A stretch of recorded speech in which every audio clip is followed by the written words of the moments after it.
So originally I was going to make my next video review on Ancient Gods 1 and 2, but then this update hit that brought a whole lot of additions and changes to Doom Eternal as a whole, so I figured it was best to make a video on this update and its changes, not only so I don't have to go to them majorly at the beginning of the DLC reviews, but also because I have a lot to say about the main new addition everyone's excited about, being Horde Mode. With that in mind, this video is mostly going to be about Horde Mode since I have the most to say about it compared to everything else. I also won't be discussing Battle Mode 2.0 because, well, I don't play Battle Mode. Maybe I'll give it a shot in the future if matchmaking continues to work after a week, but it wasn't my cup of tea when I tried it, and a part of me feels like this update won't change that. Great to see it's still getting support though, especially with the help from the community and the Spicy Demons Discord group. So, without further ado, let's get into the main single-player additions and changes of Doom Eternal's Update 6.66.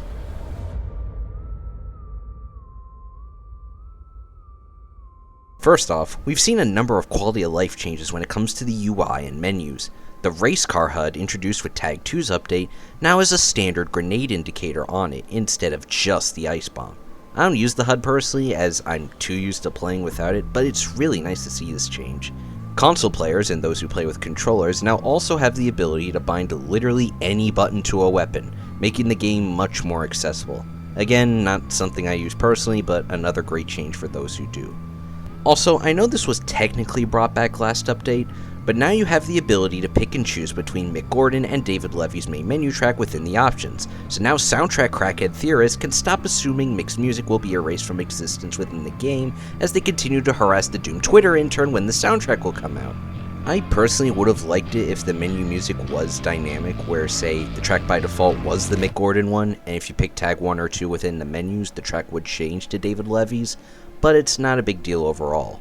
I'm just really appreciative that we have the option to choose period, since I actually like Levy's main menu track as well. Tag 2 also received some changes to some combat encounters to make them more difficult, which I'll save my thoughts on in the future review.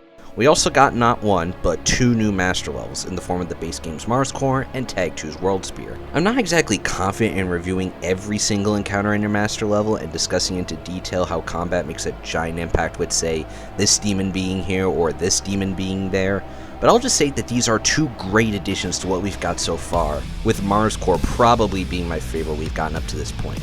Something I feel a lot of people, and especially mod devs in this community, don't get is that there's a difference between something being challenging while still being fun, and being challenging to the point of being just frustrating and not fun. While it isn't as hard as SGN and especially Terrace Nabad, I feel Mars Core is the best balance of offering a worthy challenge while also not being too hard to the point where it becomes frustrating and a drag. And look, I like Terrace Nabad's master level overall, but by the time I get to the coin room on Nightmare, my brain feels like it's going to combust because it's just that mentally exhausted with the shit it's had to deal with up to this point. Granted, it wasn't helped either with just how crash prone the level was when it first came out, which thankfully is not existing here. I would be more upset too that master level saving still isn't a thing, apparently due to technical issues with how the game registers master levels according to Hugo and Josh, but these 2 master levels feel like they last just long enough that it's not an issue for me and I can confidently beat them in one sitting. And last but certainly not least, the coveted shotgun full auto buff. Honestly, I was really skeptical when I found out a mod was going to be changed like this. I don't really hold the opinion that Eternal has a single bad mod per se, but more ones that cater to specific playstyles and as a result are used more than others. Buffing or nerfing a mod can really screw up the balance of the game if done incorrectly. That being said, man, I love what they've done with the full auto here. For one, it's seen a great damage buff, and the wind up / wind down speed has been increased by default. Alongside this, you can switch weapons during the wind down animation, making it a lot more effective within quick switch combos. And finally, and probably my favorite change, the movement speed penalty within firing the weapon has been completely removed and only occurs when winding up the weapon, and with the fast feet upgrade is removed as well. This, alongside the damage increase, plays the largest part in making the weapon just much more fun and viable to use. Speed and movement are key to succeeding in Eternal, and having no movement penalty leads to a lot more effective play, and I absolutely love it. Sure, it's still outclassed damage-wise by the SSG, but I love how I find myself switching between stickies and full auto consistently now more than ever since this patch. Alright, we got all the major changes out of the way, let's get into the main focus with this video, with Horde Mode.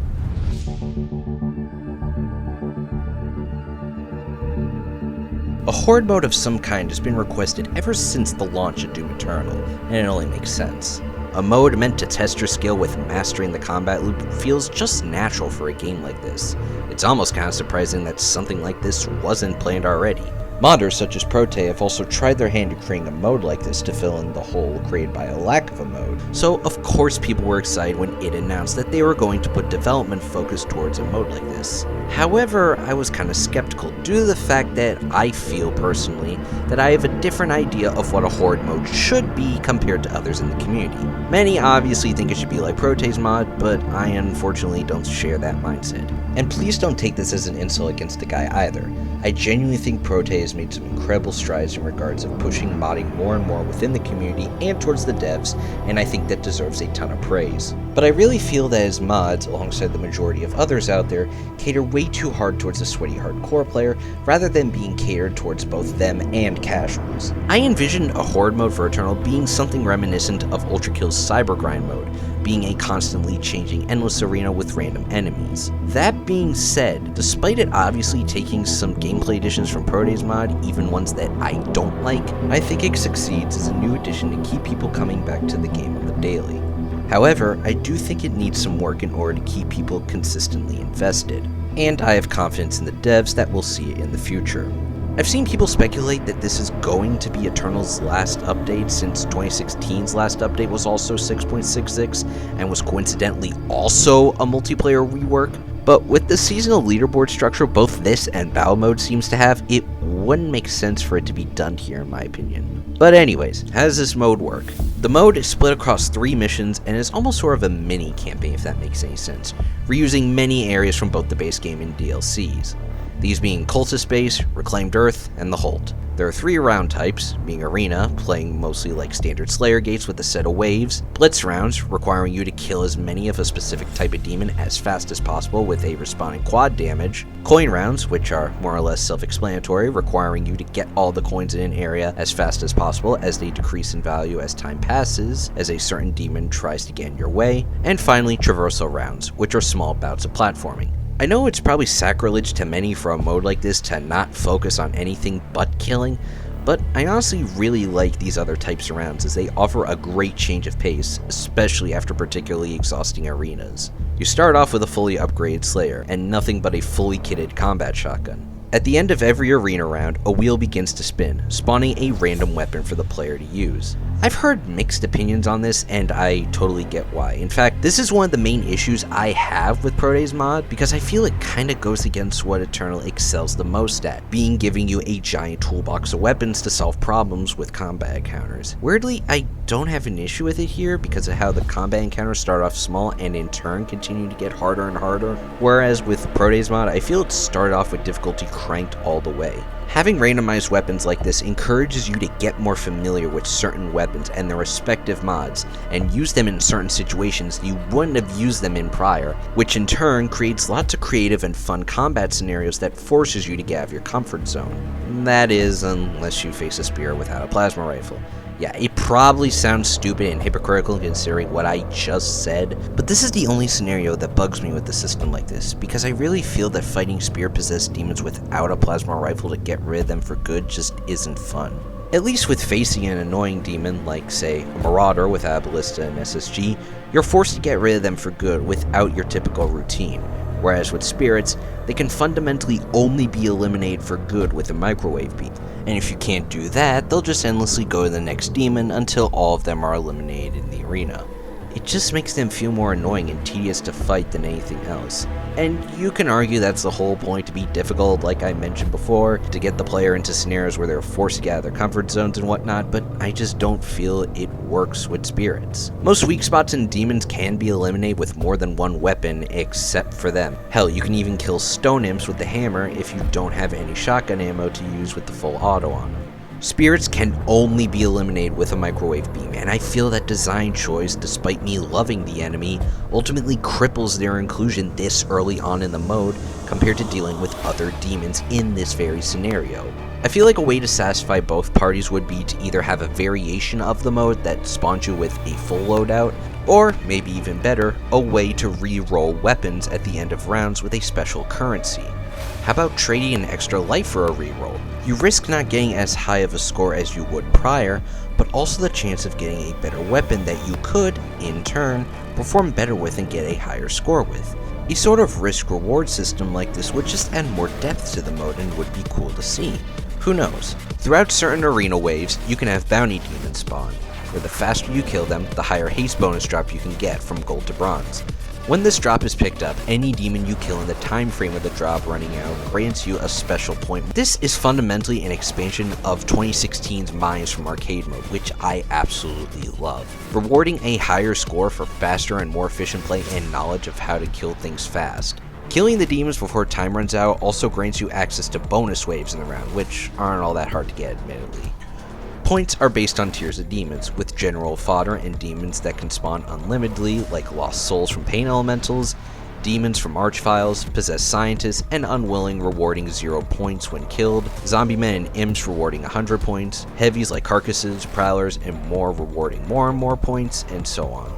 I'll be honest, for as much as I like everything else this mode does for the most part, I really don't like how points work and how play is rewarded. I get why unlimited spawn demons reward 0 points because obviously players could continue to just keep them alive and farm for points from there, breaking the whole system in half. But at the same time, it feels like I'm just wasting my time if I decide to kill a demon like a fodder for resources. In general, points feel really stagnant for the most part as you only get bonuses for the aforementioned bounty drops, saving extra lives and BFG ammo being unused, the challenges between all 3 missions, which are honestly really easy and don't even change on repeat playthroughs, and the difficulty you play on. This rewards skillful playing and not dying, which is great, but at the same time I feel that's all it rewards. Not a whole lot with actually killing demons in a fast and timely fashion, with the exception to obviously the bounty demons. What I love the most about Doom 2016's arcade mode was how its score multiplier system actively rewarded you for constantly engaging the enemy, even if you didn't flat out kill them, gaining you more points for chain together kills or getting them in a certain fashion. Repeatedly shooting a high health demon like a Hell Knight or Baron would keep your current multiplier going, only increasing in value if you actually got a kill when it was all the way. With how this mode also brings back arcade mode's ranking format from Bronze to Slayer, I was hoping a multiplier system like this would also make a comeback, but unfortunately that isn't the case. In general, I really believe arcade mode's point system with how it rewards constant engagement would work even better with Eternal's gameplay systems compared to 2016, considering you basically have to play with constant enemy engagement with staying on top of resources and whatnot.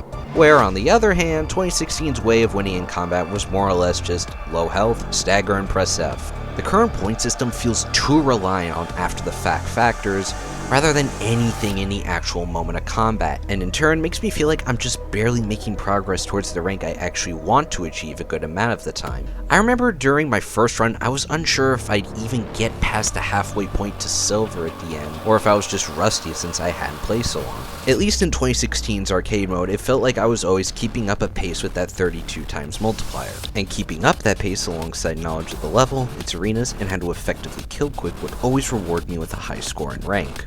Seeing those medals stack up for things like multi-kills, headshots, and whatever else on screen alongside that bar getting higher and higher always brought me so much satisfaction, while also keeping that momentum going felt stressful as I would try to constantly engage the enemy and not get hit or die. It's not to say I didn't feel satisfaction playing Horde Mode and trying to get a higher rank and score, but it never felt that rewarding in the moments of actual gameplay aside from small scenarios like getting coins in a timely fashion or killing bounty demons as fast as I could. And even with something like the aforementioned onslaught drops, your best option towards maximizing your score with them is going to be gathering up demons in groups and using your drop then and there, which just isn't as fun. The rest of it feels like a standard experience, which again felt like I was playing a sort of new campaign of sorts, which may be good to some people, but I don't think it works for a mode like this that's inherently trying to be a successor and expansion of arcade mode with the same amount of replay value. It's not to say there isn't replay value here, there most certainly is, and it'll help even more when seasons change and things get mixed up, but the current point system just makes runs feel really stagnant and unchanging. What doesn't help either is how many factors are actually random and change between runs. The only things that really are randomized are the order of guns you can get, and occasionally the type of demon that can spawn during a bounty, which will still be the same tier of enemy no matter what. Every encounter from the first to last mission has the same enemy spawns in the same order, the same challenges locked to every mission, the same enemy types that spawn blitz rounds, and the same traversal obstacle courses. There's more here that doesn't change on repeat playthroughs compared to what does, and that unfortunately kills a lot of replay value. Again, it's not to say I don't enjoy getting a higher score or even partaking in the combat loop of Eternal, but it just feels like so much more could have been done to make repeat runs stand out from each other. And look, I get to why everything can't be 100% randomized. There is a lot of balancing when it comes to combat encounters in Eternal, and leaving it up to a randomized algorithm just opens a whole can of worms of what can go wrong and how to create a properly balanced experience. And not to mention, it would just be hard to implement period for certain rounds. Like, can you imagine trying to randomize a traversal round? I would love for it to be different every time I play as much as the next guy, but again, you risk so much going wrong if it is to be in this direction. But even with that in mind, a lot more needs to be done in terms of making runs stand out. The fact that you get your whole arsenal by the end of Reclaimed Earth makes repeat runs of the whole feel especially samey, even if that's where I personally have the most fun with combat on my playthroughs. Nothing really evolves a whole lot by that point, aside from obviously the difficulty, which I will give positive props on.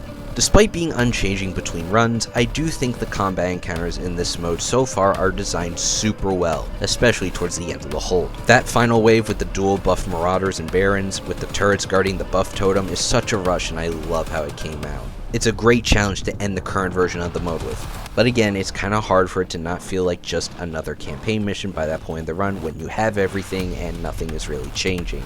There is unfortunately a bit to be critiqued at the moment with how the leaderboard actually works though. Not only can you debate that the random weapon order system can make an impact on what a quote perfect run could be, which the devs have said this is a risk they are willing to take, but also on PC at least, the boards have already been completely hijacked by people using exploits and cheats.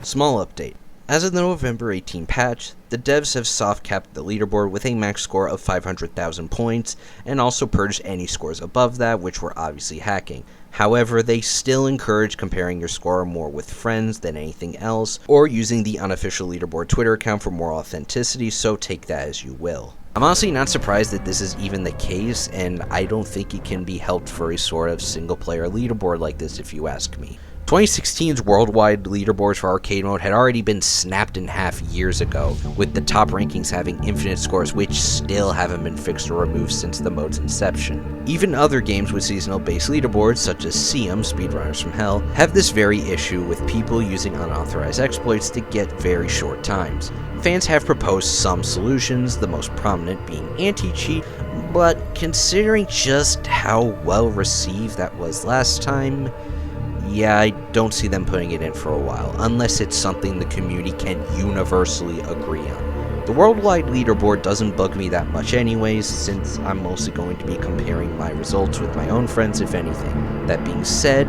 there are small rewards depending on the leaderboard placement you get at the end of the season, and while they aren't anything super major, just generic profile icons and banners, I really hope that some of the cooler and more major skins like the ones that were data mined don't get locked behind that. Realistically speaking, I doubt they would even do that, but even still, I don't want it to happen. Ignoring the admittedly lukewarm leaderboard awards, I will give tons of praise on the actual rewards that come from just playing. Playing Horde Mode not only gives you XP towards the current event, but also places progress towards unlocking parts of 2 skin sets as you earn points throughout the season. While it isn't a lot so far, with only 2 skin master collections as of now, I don't mind it just for how cool they look as a whole. The Doom 2 cover art skin especially is my personal favorite. It's an awesome piece of fan service and translates super well contrasted with Eternal's art style. Plus, you can't get me to hate any helmetless skins, especially now that they fixed it to work properly in-game with Tag 2's ending cutscene.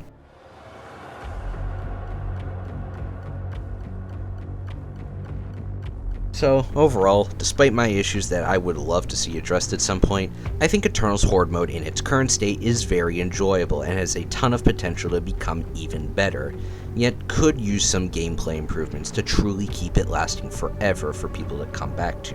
The devs have confirmed that as new seasons start, new mission themes and arenas will be added, which is good, but I still feel that the current point system needs to be tweaked to be more engaging within the moment of gameplay, so that people feel more of a need to replay and improve their score, since as of right now, there aren't a whole lot of ways to actually improve your score than just effectively killing bounty demons and not dying. I think some more rewards would also help in this case too, since again the 2 skin sets you can earn right now are still cool. I feel there needs to be a bit more worth grinding for, since otherwise all there is are the weak profile icons and banners that are mostly going to be scalped by hackers unless it does something about it. A suggestion I would have in that regard would be, alongside earning certain awards for earning points overall, that there would be some for certain factors you play on or what rank you achieve. Specific awards depending on the rank you achieve or what difficulty you beat the mode on would be really cool to see and would really give people more of a reason to improve and replay. There were some milestone challenges added with the mode that give specific awards,